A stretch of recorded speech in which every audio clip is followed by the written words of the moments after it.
پھر آپ نے فرمایا فَيُبَلِّغُ الشَّاهِدُ الْغَائِبُ، تو تم میں سے ہر حاضر کی یہ ذمہ داری ہے کہ جو لوگ یہاں نہیں ہیں ان تک یہ سارے پیغامات پہنچا دیے جائیں۔ حاضرین کی ذمہ داری ہے غائبین تک پیغام کو پہنچانا۔ لیکن ایک بات یہیں یاد رکھیں، کچھ لوگوں کو بڑا شوق ہوتا ہے پہنچانے کا، لیکن پہنچاتے ہیں منمانی کرتے ہوئے نہیں۔ وہ چیز پہنچانی ہے جو نبی نے دی ہے، نبی کے ذریعے سے جو پیغام ہمیں ملا ہے اس پیغام کو اور ان چیزوں کو پہنچانا ہے۔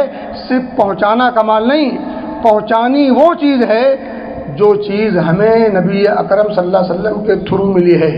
اس کے علاوہ کسی اور چیز کا پہنچانا یہ دین نہیں کہلائے گا، یہ بے دینی ہوگا اور غلط طریقہ ہوگا۔ اس لیے پہنچانے کے شوق کے ساتھ ساتھ نبی اکرم صلی اللہ علیہ وسلم کے پیغام کو ٹٹولنا بھی ضروری ہے، اور وہی چیز پہنچانی ہے جو اللہ کے رسول صلی اللہ علیہ وسلم نے ہمیں دی ہے صحابہ کرام کے ذریعے سے۔